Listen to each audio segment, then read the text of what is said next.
बिस्मिल्लाहिर्रहमानिर्रहीम, अस्सलामुअलैकुम, welcome to Public pulse. मैं हूं नमरा तारिक। नाज़रीन, पाकिस्तान के सुप्रीम कोर्ट के आईनी बेंच ने मखसूस नशिस्तों से मुतालिक फैसले के खिलाफ नजरसानी की जो अपीलें थी, नजरसानी की अपीलों को मंजूर करते हुए सुप्रीम कोर्ट का जो अपना ही फैसला था पिछले साल 12 जुलाई 2024 के, उसके अक्सरती फैसले को कलअदम करार दे दिया। और करार देते हुए जो फैसला उसमें यह कहा गया था, जो पिछले साल का फैसला था उसमें यह कहा गया था कि ये इंतखाबात के नतीजे में जो मखसूस नशिस्तें वो पाकिस्तान तहरीक इंसाफ को दी जाएं। लेकिन जुमे को जस्टिस अमीनुद्दीन खान की सरबराही में सुप्रीम कोर्ट के जो 12 रुकनी बेंच ने नजरसानी अपीलों पर मुख्तसर फैसला सुनाया। 12 रुकनी तो नहीं हुआ, बाद में ये 10 हो गया था। उसने जो अपीलें मंजूर की, फिर पेशावर हाई कोर्ट के फैसले को बरकरार रखा गया, सुप्रीम कोर्ट के अपने फैसले को कलअदम करार देते हुए अब ये जो सीट्स हैं ये पाकिस्तान तहरीक इंसाफ को नहीं बल्कि हुकूमत के खाते में डाल दी गई। ये सीट्स अब हुकूमत को मिलेंगी, बल्कि इत्तेहादी जो जमातें उन सबको मिलेंगी। इस पे बात करते हैं कि ये जो है वो किस तरह से अब पाकिस्तान की पॉलिटिकल डायनामिक्स जो है इसको किस तरह से बदलेगा ये फैसला। मुझे प्रोग्राम में ज्वाइन करें आमना शेख साहिबा, साथ ही ज्वाइन करें बैरिस्टर साद रसूल साहब। आमना, सबसे पहले तो आप ये बताइएगा कि जो सुन्नी इत्तेहाद काउंसिल के जो वकील है उनका ये आर्ग्यूमेंट हामिद खान का कि ये जो रिव्यू बेंच बना है वो रिव्यू बेंच ही सही नहीं है उनके मुताबिक। वो ये कहते हैं कि ये कॉन्स्टिट्यूशनल नहीं है, इसलिए फैसला भी दुरुस्त नहीं है। आपकी क्या राय है इस पे? मेरा सवाल छोटा सा ये है नम्रा कि वो फिर उसके ऊपर आर्ग्यूमेंट क्यों करते रहे जब बेंच ही ठीक नहीं था। तो अगर मैं तो बल्कि ख्वाहिश करती हूँ कि किसी नुमाइंदे को साथ साहब, शायद मुझे नजर नहीं आ रहे, आई डोंट नो व्हाई, अगर साथ साहब हैं तो साथ साहब इस बात का जवाब दे दें, नहीं तो और इनके बड़े बाशऊर, इस वक्त इनकी पार्टी वकला ही चला रहे हैं, तो कोई बाशऊर वकील मुझे इस बात का जवाब दे दे कि अगर बेंच ठीक नहीं था तो उस बेंच के आगे आर्ग्यू क्यों करते रहे। जजमेंट की तो बात बड़ी देर से आती है। ये बिल्कुल वही बात है जैसे ये कहते रहे कि जी ये पार्लियामान ठीक नहीं है, हम इस पार्लियामान को नहीं मानते, लेकिन हम इसी पार्लियामान के अंदर आके बैठेंगे भी, तकरीरें भी करेंगे। लेकिन आमना, उनका मानना ये कि पिछले साल जो फैसला दिया गया था 2024 का जो फैसला था 12 जुलाई का, उस फैसले में जो जजेस थे वो रिव्यू बेंच में वो जजेस शामिल नहीं थे 4 के अलावा। तो वो ये कहते हैं कि जिनने फैसला दिया था उन्हीं को उस पर रिव्यू करना चाहिए था। ये उनका आर्ग्यूमेंट है। इसका काउंटर आर्ग्यूमेंट आप शायद मेरी बात फॉलो नहीं कर पाई। जी एक जी शख्स को अगर एक जज से एतराज है, एक बेंच से एतराज है, तो वो उस जज के सामने अपना केस क्यों प्लीड करता है। वो कह दे कि जी मैं इस जज को, इस बेंच को नहीं मानता, मैं इसके आगे अपना केस नहीं प्लीड करूंगा। जब केस हार जाते हैं उस वक्त इनको याद आता है कि बेंच ठीक नहीं था। पहले एतराज उठाया या नहीं उठाया ये इररिलेवेंट है। जिस वक्त इन्होंने अपना केस प्लीड किया इस बेंच के सामने, जिस वक्त अपने दलाइल पेश किए, उस वक्त they have accepted the bench. Now saying this is just an excuse for losing that case. अब आप ये कहना कि जी हमें बेंच पे एतमाद नहीं है, बेंच ठीक नहीं था, ऐसा नहीं था। और साथ साथ क्योंकि नजर आ गए हैं तो मेरा बहुत दिल चाह रहा है, आज जब से ये फैसला आया है कल शाम से, मैं चाह रही हूँ कि मेरी साथ साहब से बात हो जाए और मैं साथ साहब से ये डिस्कशन कर लूँ। अगर हमने आज तक गालिबन 50 शोज किए हैं तो उसमें से 45 शोज में हमने 12 जुलाई के फैसले का वन वे और दी अदर जिक्र किया। और मैं इस फैसले के बारे में हमेशा से ये कहती रही कि ये अनकॉन्स्टिट्यूशनल फैसला है, ये गलत फैसला है, ये गलत फैसला है, इसके बारे में इस तरह से बात ना करें, इसको प्रेसिडेंट ना बनाए, ये गलत फैसला है। सुप्रीम कोर्ट इंटरप्रेट कर सकती है कानून को, नया कानून नहीं बना सकती। और अल्हम्दुलिल्लाह ये बात आज सुप्रीम कोर्ट ने खुद डिसाइड कर ली है। और एक और बात मैं कहना चाहूंगी, क्योंकि साद साहब ने एक दफा हवाला दिया था गालिबन क्रिकेट का, मुझे क्योंकि क्रिकेट के बारे में इतना पता नहीं तो क्रिकेटर्स के नाम भूल गई हूँ, लेकिन इन्होंने कहा था कि आप वसीम अकरम को ना सिखाएं, किसी ने कहा था कि आप वसीम अकरम को ना सिखाएं कि क्रिकेट कैसे खेलनी है। यह हवाला इन्होंने दिया था जब मैंने सुप्रीम कोर्ट की किसी बात पे सवाल उठाया था। तो मेरा ख्याल है कि साथ साहब मनोआन इस फैसले को तस्लीम भी करेंगे, एक्सेप्ट भी करेंगे, क्योंकि सुप्रीम कोर्ट के इतने बड़े बेंच ने जब इतने सारे जजेस ने मिलकर ये फैसला दे दिया है तो मेरा ख्याल है कमीशन भी मनोआन इस पे फौरन ही फैसला करेगा। फिर आमना, इसका मतलब तो ये 12 जुलाई को तो नहीं हुआ था, लेकिन अब फौरन हो जाएगा। एक्सेप्ट करना जी। मैंने कहा कि आप कह रही हैं ना कि साथ साहब तो चले मानते हैं या नहीं मानते वो उनसे जान भी लेते हैं, लेकिन मनोवन जिस तरह आप कह रही हैं कि साथ साहब इस फैसले को मानेंगे, ओब्वियसली पूरा पाकिस्तान मानते हैं, हम सब मानते हैं, लेकिन 12 जुलाई को नहीं माना गया था। इलेक्शन कमीशन अब की बार मान लेगा फौरन और इस पे अमल दरामद होगा, पिछली बार नहीं हुआ। देखिए बड़ा डिफरेंस है नमरा, 2-3 बातें हैं, उसके ऊपर रिव्यू पिटिशन चल रही थी। और दूसरी बात यह है कि यकीनन अगर एक अनकॉन्स्टिट्यूशनल फैसला है तो उसको पाकिस्तान में किसी को भी ना मानना चाहिए, ना कोई मानेगा।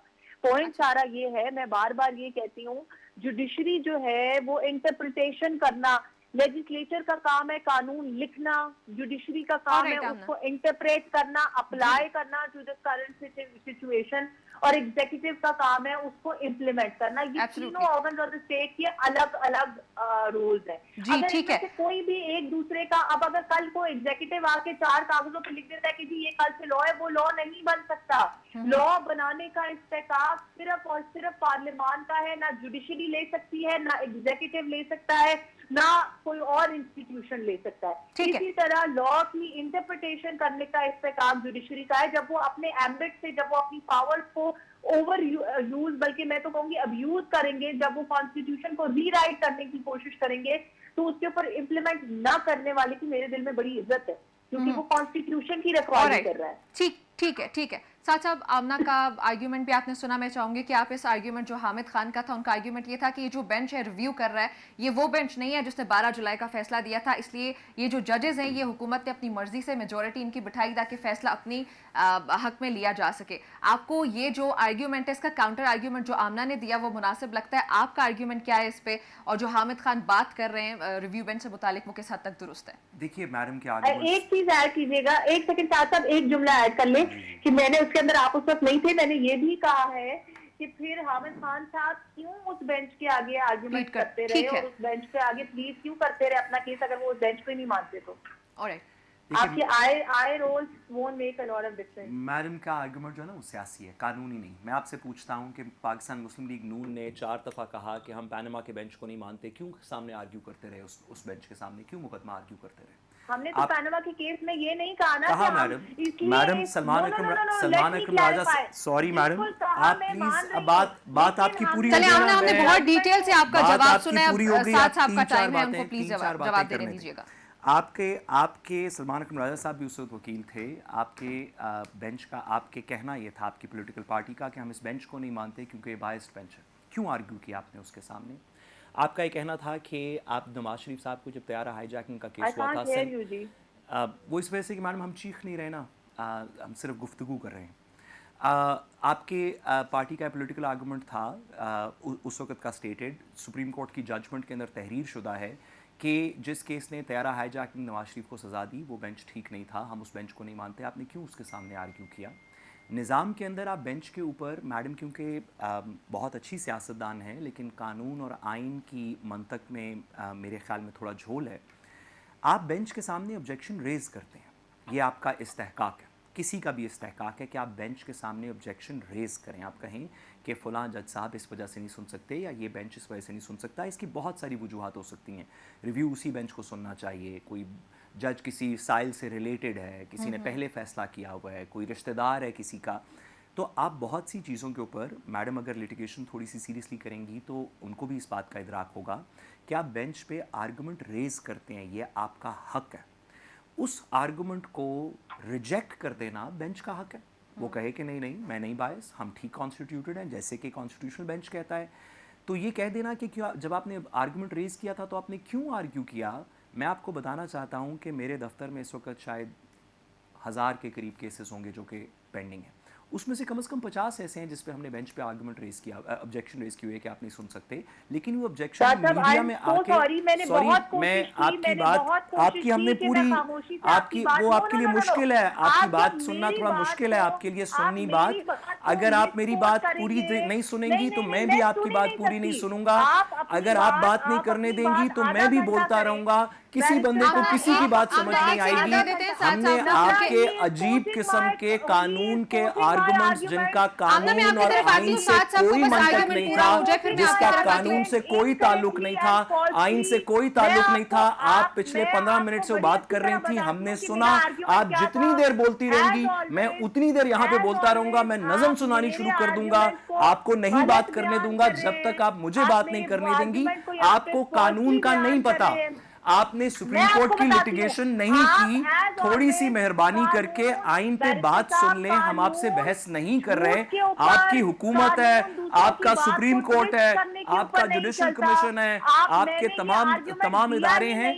हमारी सिर्फ आवाज है, हमारे पास और कोई चीज नहीं है। आपने वो हमारे सुना पास है, ना आवाज है आपने सिर्फ। मेरा जवाब आप सुना अगले है। 40 Not मिनट at ये all। बोलती रहेंगी अगर तो मैं आप भी मेरे 40 मिनट argument बोलता को रहूंगा जब तक misquote आप मेरी करेंगे, बात आप 40 पूरी मिनट नहीं बोलते सुनेंगी। रहे। अच्छा, लेकिन आप अगर जवाब आप दे मेरे देते हैं। बिल्कुल भी argument को नहीं। misquote मैंने करेंगे- उनकी No, पूरी बात सुनी नम्रा, he is कानून और misquoting आइन my के argument, ऊपर। he is अब आप misquoting मेरी what बात I सुनेंगी। said। वो आपने अपना अपनी argument- पूरी अच्छा, इस तरह बात से तो कर कोई ली। भी बात हम करने के यहाँ काबिल स्टूडियो में नहीं बैठे रहा। मेरा जो सवाल हैं, किसी था को वो किसी की बात आवाज है। नहीं आएगी। उन्होंने कहा आप कि मैं जितनी बोल देर रहा हूं, बोलती रहेंगी we are मैं just wasting उतनी time देर और इस बात आवाम को को जो रिपीट सवाल है करूंगा। उसका जवाब नहीं ये मिल रहा। कोई Please मंतक solve। नहीं है, ये अगर कोई वो तरीका अपना नहीं है। argument दे रहे आप होते, जब तक मैं आप उनकी अपना बात आर्गुमेंट सुनूंगी। आपने वो दिया, अपना आप argument नहीं मेहरबानी दे रहे। करके वो अब मेरी मेरे बात argument सुनेंगी। को falsely अगर आप present मेरी करें। There आर्गुमेंट is a नहीं difference सुनेंगी, between मेरी the बात two। नहीं सुनेंगी, वो तो अपनी हम बात आपकी करें, बात भी नहीं वो करने देंगे। अपनी दलील हमारे दें, पास और जरूर कोई दें। चीज नहीं है। लेकिन वो मेरी आपके पास दलील को ताकत झूठ है, आपके पास बोलकर, गलत जुडिशरी बयान है, करके आपके यहाँ पास पे नहीं हुकूमत बता है। सकते। हमारे I पास will सिर्फ certainly आवाज not है। allow that। अगर आपका ख्याल है आपके कि पास आवाज भी हम आवाज बंद है, कर देंगे, आवाज सिर्फ का आपकी बात इस्तेमाल सुनने देंगे, करें तो अपनी ऐसा बात नहीं कहने होगा। के लिए। हम अपनी आवाज का आवाज इस्तेमाल उठाते रहेंगे। और आप क्योंकि मेरी कानून बात के को बारे में twist मैं करने के आपसे लिए नहीं कर थोड़ा सा सकते। ज्यादा आपके पास जानता जो हूं, आवाज है, तो उसका मेहरबानी इस्तेमाल आप करके मेरे आइन पे आवाज मेरी को बात false सुन लें। present करने हम के ये लिए बात नहीं कर इस सकते। तरह दीजिएगा, नहीं क्योंकि मैं होने इस तरह से देंगे। शो कंडक्ट इस नहीं कर तरह सकती, से माजरत शो के साथ। नहीं चल This is सकता। no way। नहीं, ये शो actually, नहीं मैं चल तो सकता आवाम इस का तरह सवाल से। पूछ रही हूँ ना। आपने लेकिन मैंने मुझे आपकी जवाब 20 चाहिए होगा, मिनट या तो फिर मैंने मुझे ब्रेक लेनी आपकी पड़ेगी। मैं आप नम्रा, प्लीज ब्रेक आपने ले मुझे लें। कहा- Either one of us आप has to please give up, break please. ले लें। ऐसे आपने नहीं मुझे होगा। कहा, ये you नहीं होगा asked कि me मैडम अपनी to दफा भी stay बात quiet करें, because मेरी you बात asked को me ना to- सुनने साथ दें। की बारी थी, मेरी जवाब बात को सुनने में आप फिर आपकी तरफ आ सुनेंगी। जाते हैं। जब तक नम्रा, आप he मेरी can बात talk सुनेंगी for नहीं, 40 minutes मैं if he आपको wants बात to, नहीं but करने he दूंगा। can't- मैंने I आपकी cannot बात understand पूरी what सुनी, you're saying. कोई किसी That को नहीं makes no सुन difference. सकेगा। Please, एक जब second दे दीजिएगा। जब He can तक talk मैडम for मेरी 40 बात minutes पूरी if नहीं he wants सुनेंगी, to,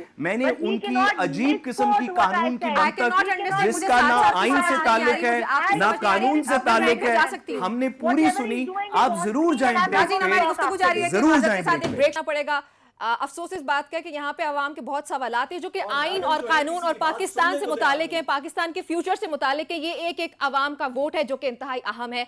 हम लोग उस वोट की बात कर रहे हैं। तो यहाँ पे मेरी अपने दोनों पार्टिसिपेंट से गुजारिश होगी कि प्लीज आवाम के जो सवालात हैं मुझे उनके जवाबात चाहिए। आवाम के लिए, पाकिस्तान के लिए प्लीज मुझे वो जवाब हौसले के साथ और आराम के साथ, सब्र और तहम्मुल के साथ ब्रेक के बाद दीजिएगा। एक ब्रेक शामिल करते हैं।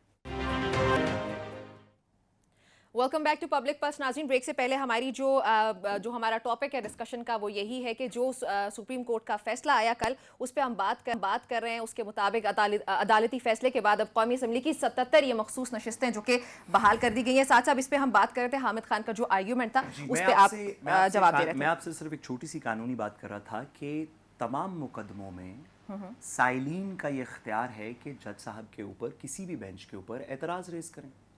वो एक वजह से हो सकता है कि रिव्यू उन्हीं जज साहिबान को सुनना चाहिए था। वो एक और वजह से हो सकता है कि जज साहब आप उस साइल के रिश्तेदार हैं, आप इस मुकदमे को नहीं सुन सकते। वो एक और वजह से हो सकता है कि जज साहब आपने पहले इस पे फैसला एक और मुकदमे में कर चुके हैं, आप दूसरा मुकदमा ना सुने, so on and so fourth. इसकी बहुत सारी वजूहात हो सकती हैं।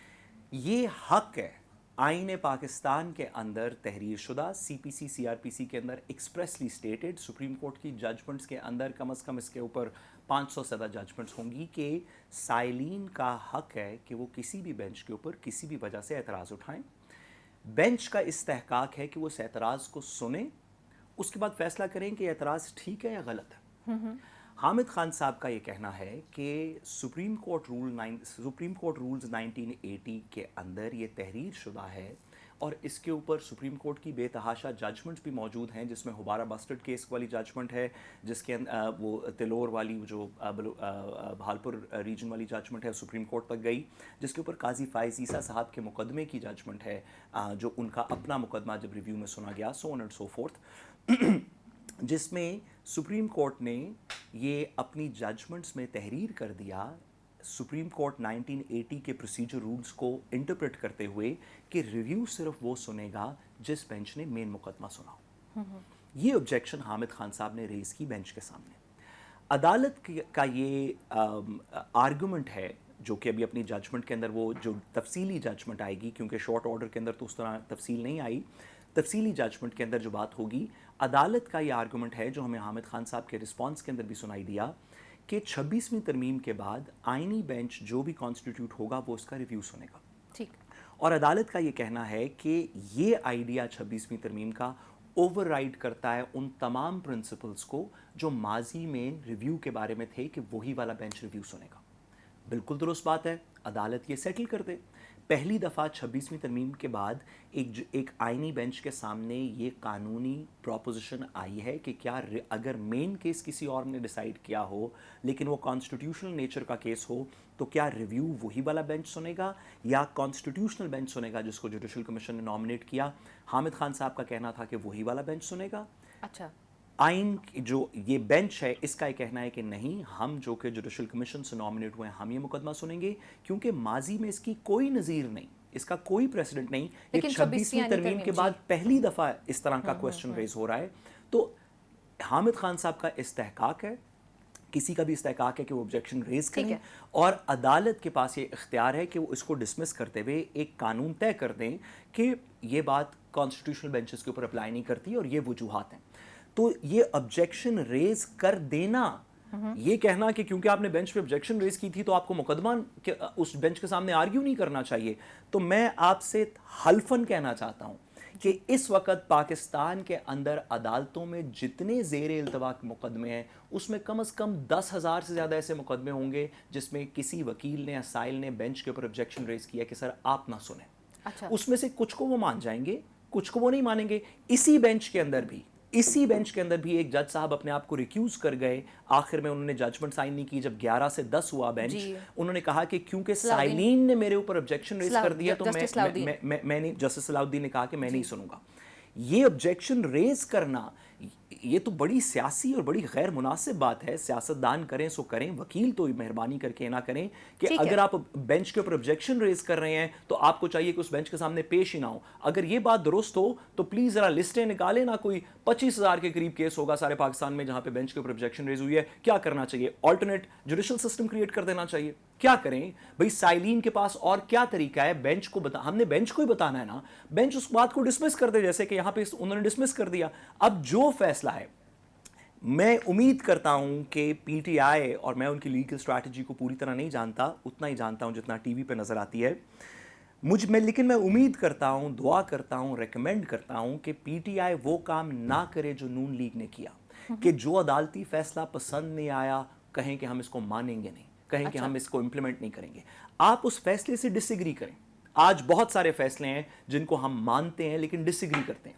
हमारे बहुत सारे लोग हैं जिनका ख्याल है कि Sindh high court bar association का जो फैसला था जिसके थ्रू जजेस को निकाला गया वो उससे डिसएग्री करते हैं, वो तो फैसला दुरुस्त नहीं था। सब लोगों ने माना। बहुत सारे लोगों का जो मुकदमा हार जाता है उसका ख्याल होता है कि ये फैसला ठीक नहीं, लेकिन सब लोग मानते हैं। जो नून लीग ने रिवायत डाली कि 12 जुलाई का फैसला हो, नापसंद था, नहीं मानेंगे, पूरा साल गुजार दिया, नहीं माना, उससे पहले 90 दिन इलेक्शन, ये रिवायत नहीं डलनी चाहिए। फैसले पसंद है नापसंद है इसमें कोई मसला नहीं, फैसलों को इंप्लीमेंट होना चाहिए। ठीक है। अच्छा आमना, आपको क्या लगता है कि जो एक आम आदमी आज वो आसान अल्फाज में ये समझना चाहता है कि ये जो फैसला आया है वो किन टेक्निकल ग्राउंड्स पे ये तय पाया कि ये जो सीट्स हैं, ये सीट्स रिजर्व सीट्स जो हैं ये अब पाकिस्तान तहरीक इंसाफ या सुन्नी इत्तेहाद काउंसिल की नहीं बल्कि पाकिस्तान मुस्लिम लीग नून, पाकिस्तान पीपल्स पार्टी, JUIF और दीगर जमातों की हैं। वो टेक्निकल ग्राउंड्स अगर आप लीगल वे में आसान अल्फाज में एक आम आदमी को समझा सकें तो प्लीज बताइएगा, क्योंकि जो 12 जुलाई का फैसला था। मुझे तो sorry, I am so sorry, लेकिन मैं आपकी बात का जवाब नहीं दे सकती फॉर 2 रीजन। अच्छा, एक तो मुझे लॉ नहीं आता आपके फाजिल पैनलिस्ट के मुताबिक, और दूसरी बात यह है कि जब मेरे आर्ग्यूमेंट को ट्विस्ट किया जाएगा, मिस कोट किया जाएगा। मैंने आपको उस वक्त ये बात बड़ी क्लियरली बोली थी कि साथ 40 मिनट बोलना चाहते 40 मिनट बोले, अपनी बात करें। इन्होंने वो बात सुनी भी नहीं जो मैंने की थी, जिसको इन्होंने गलत बयान किया। चले आप मेरे आर्गुमेंट को मेरी बात, the floor is yours now, आपकी बारी आ गई है। आप प्लीज क्लैरिफाई कर सकती हैं। नहीं, आप स्क्रीन पे बैठी हैं, आप अपना जवाब दे सकती हैं जो साथ साहब ने आपका जो आर्ग्यूमेंट उसको अगर वो ट्विस्ट किया तो। There have to be some rules of the game. मैंने आपको बड़ी क्लियरली ये बात बहुत दफा बताने की कोशिश की कि आपने, और उन्होंने जब बात करना शुरू की उस वक्त भी मैंने बड़े तहम्मुल से सुनी। जब उन्होंने बार बार ये बात कही कि मैडम ने ये कहा, इन्होंने ये कहा, इनको नहीं पता, इनको लॉ नहीं आता, तो मैं मौसूफ को ये बताना चाहती हूँ कि ये तो उस वक्त बैठे हुए भी नहीं थे जिस वक्त मैंने वो बात की थी। ये तो उस वक्त सुन भी नहीं रहे थे। सिर्फ और सिर्फ वही तर्ज सियासत, वही तरीका जो लीडरशिप करती रही, बगैर सुने, बगैर समझे, बगैर देखे, इल्जाम तराशी, दूसरे की बात को गलत तरीके से बयान करना। I am so sorry Namra, but I am not going to give you any further argument unless you make sure and you promise me here and he also promises me here to ensure।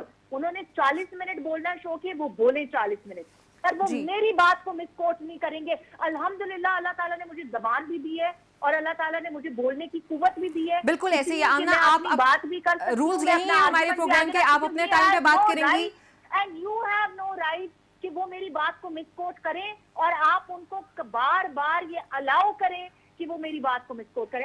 उनका time था obviously हम तो सिर्फ ये कह रहे हैं कि हम आपसे परमिशन लेके जिंदगी नहीं गुजार रहे, हम एक टीवी के ऊपर बैठे हुए हैं, आपको ये रूल्स नहीं पसंद, अगर आपको लग रहा है कि दुरुस्त मुनासिब नहीं है तो आप अपने रूल्स के मुताबिक करके नहीं बताया। मैंने आज तक कभी बैरिस्टर साद रसूल की बात को मिसकोट करके नहीं बताया, उनके अल्फाज को घुमा फिरा के नहीं बताया, जो उन्होंने बोला हर उसका जवाब दिया। जी जी, आप अभी भी साद साहब की बात का जवाब दे सकती हैं।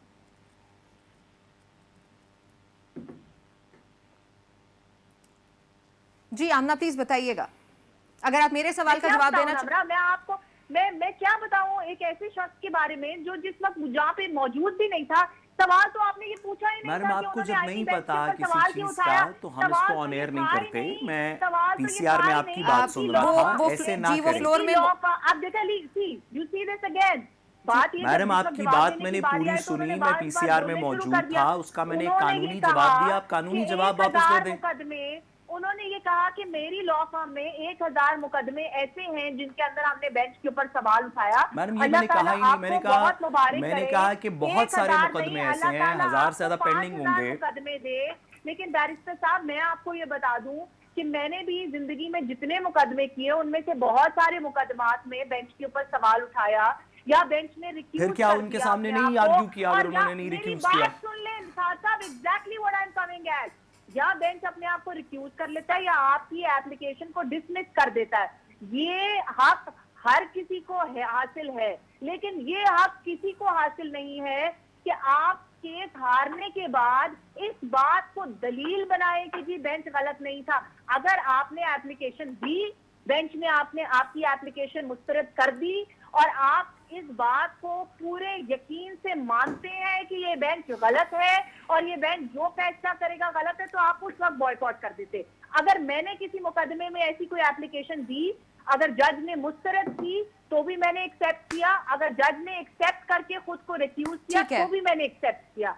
मैंने उस वक्त भी, अगर आपने मेरा पूरा आर्ग्यूमेंट सुना होता तो आपको पता चलता, यही कहा था कि आपने अगर पहले मुकदमे के दौरान ये इशू रेज किया तो वेल एंड गुड। लेकिन अगर आप मुकदमा हारने के बाद ये कहते हैं कि जी आप मुकदमा इसलिए हार गए कि बेंच ठीक नहीं था, तो ये आर्ग्यूमेंट आपका वैलिड नहीं है।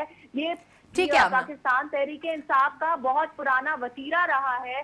जिस वक्त वो मुकदमा हार जाते हैं, और ये एक शख्स बात नहीं, मैं नाम नहीं लेना चाहती, इस्लामाबाद हाई कोर्ट के बेशतर जजेस ऐसे, जिस वक्त वो पीएमएलएन की जो बेल एप्लीकेशंस रिजेक्ट करते थे तो पीटीआई के वो मसीहा होते थे, और वही जजेस जिस वक्त पीटीआई के खिलाफ फैसला करते थे तो पीटीआई उनको बुरा भला कहती थी। ये पीटीआई की रवायत रही है कि वो जो इंस्टीट्यूशंस हैं उनका तकद्दुस पामाल करना, उनको ब्लेम करना, उनके ऊपर तरह तरह के इल्जामात लगाना मुकदमा हारने के बाद, ये उनकी रवायत रही है। उनका आईनी और कानूनी हक है वहां पे प्लीड करना इस चीज को, और अगर वो एप्लीकेशन को एक्सेप्ट या रिजेक्ट करना भी जुडिशरी का हक है। अगर वो उस एक्सेप्टेंस या डिनायल को नहीं मानते तो उस वक्त बॉयकॉट करते। मुकदमा हारने के बाद अपनी जो अवाम, जिस अवाम को, जिन अपने वोटर सपोर्टर्स को बेवकूफ बनाते हैं, सुबह शाम कभी इस्लामिक टच देके, कभी फॉल्स फेक नंबर्स देके,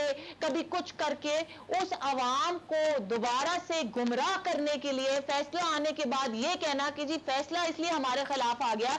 नॉट ओनली अवाम को पता नहीं पार्टी से कितने पैसे लिए होंगे, क्या क्या किया होगा, ये कह देना फैसला आने के बाद कि जी फैसला इसलिए गलत आ गया कि बेंच गलत था, ये मुनासिब नहीं है। ठीक है, हमने आपका पॉइंट आ गया। जी जी, यकीनन आपने तो क्योंकि ये फतवा जारी कर दिया कि मैं आप जितना कानून नहीं जानती और आप जितनी ना आलिम हूं, ना फाजिल हूं, ना हार्वर्ड ग्रेजुएट हूं, जाहिर बात है यकीनन आप जितना कानून नहीं जान सकती।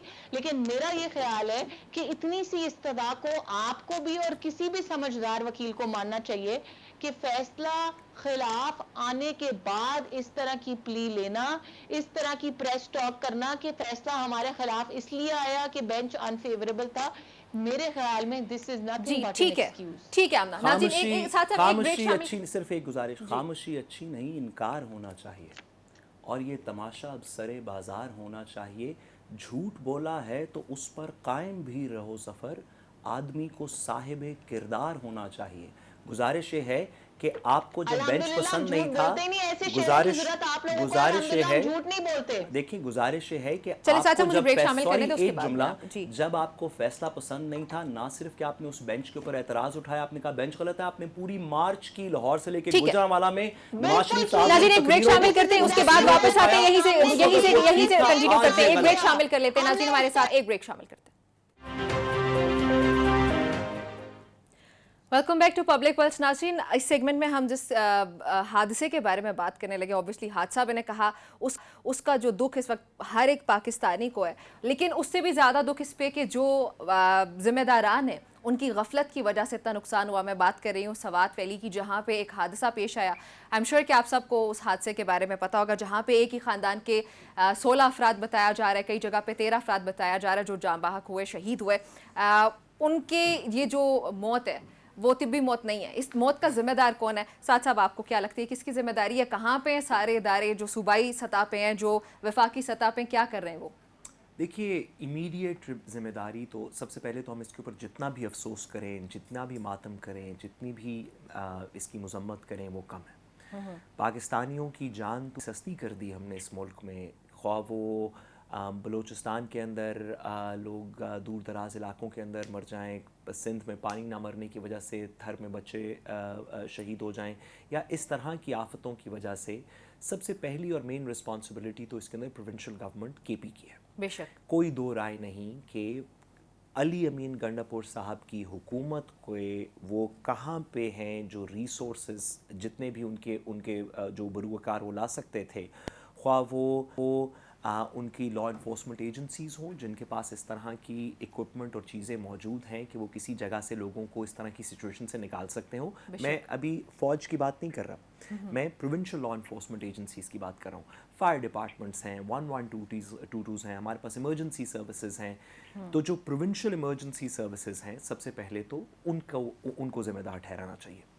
दूसरे नंबर पे वफाक को, और वफाक के अंदर भी ख़ास तौर पे उस इदारे को जो वफाकी इदारा नेशनल डिज़ास्टर मैनेजमेंट करता है पाकिस्तान सारे के अंदर, उसका नाम NDMA है। NDMA का एक फेडरल सेटअप भी है और फिर NDMA के प्रोविंशियल सेटअप्स भी हैं, प्रोविंसेस के अंदर भी NDMA की रिप्रेजेंटेशन है।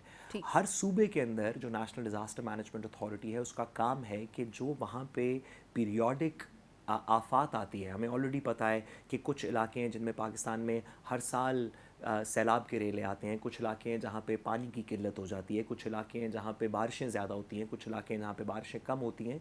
इसका ऑलरेडी एक टॉपोग्राफिकल मैप है पाकिस्तान का। सवात रिवर जैसी जगह जो कि पहली दफ़ा ओवरफ्लो नहीं की, इससे पहले भी उसके अंदर वाटर फ्लो ज़्यादा आए हैं, क्यों NDMA जैसे इदारों ने इसके लिए कंटिंजेंसी नहीं किया? मैं जल्दी से इस पे ये इसकी दो प्राइमरी बिल्कुल ऐसे ही है। आमना आपको क्या लगता है? ऑब्वियसली इसमें कोई शक नहीं कि अली अमीन गंडापुर साहब जो है वो उन्होंने फेल किया एज अ चीफ मिनिस्टर, उनकी गवर्नमेंट ने फेल किया है, लेकिन एक आम पाकिस्तानी जो है बेचारा वो बहुत मजबूर है। तो आपको इसका सोल्यूशन क्या लगता है? 1 मिनट में जल्दी से बताइएगा। नम्रा देखिए, मैं तो अफसोस के अलावा कुछ भी नहीं कर सकती। जब ये लोग हेलीकॉप्टर इस्तेमाल करते थे, ये उसी लीडर के चमचों की गवर्नमेंट है इस वक्त KPK में, जो अपने घर से 4 कदम दूर अपने प्राइम मिनिस्टर ऑफिस आने के लिए भी हेलीकॉप्टर में आता था। ये उसी की हुकूमत है जो दूसरों के ऊपर तनकीद करते हैं, दूसरों पे सवाल उठाते हैं और इनको अपने सूबे के अंदर, अपनी हुकूमत के अंदर जहाँ इंसानी जान की कोई कदर नहीं है। मैं ऑनेस्टली बता भी नहीं सकती कि जब वो वीडियोस में सोशल मीडिया पे देखती हूँ तो मेरे दिल को कुछ होता है, ये सोच के जो जुल्म हुआ, जो गवर्नेंस का फ्लॉ है, जो बैड गवर्नेंस वहाँ दिखाई गई, वो तो अपनी जगह। मेरे दिल को कुछ होता है ये सोच के कि वो फैमिली जब उस वक्त वहाँ खड़ी थी घंटों के लिए, they were looking at the government, they were looking at the people to help them, और उनकी वीडियोस बना के सोशल मीडिया पे अपलोड की गई। और उसके बाद मैंने सुना कि वो चीफ मिनिस्टर जो सूबे का है वो आके ये कहता है कि मैं अब वहाँ जाके क्या तंबू लगा लूँ, something on those lines. It is very ठीक है। अनफॉर्चुनेट। इन लोगों के पास, इन लोगों के सीनों में दिल ही नहीं है। ऐसी है। इनको अब किसी माजरत का के साथ एहसास आमना ही आपको नहीं है। इंटरप्ट कर रही हूँ, लेकिन मुझे क्लोजिंग की तरफ जाना है। नाज़रीन, आज के प्रोग्राम से इतना ही। इंशाल्लाह आपसे मुलाकात, ख्याल रखिएगा। अल्लाह हाफिज़।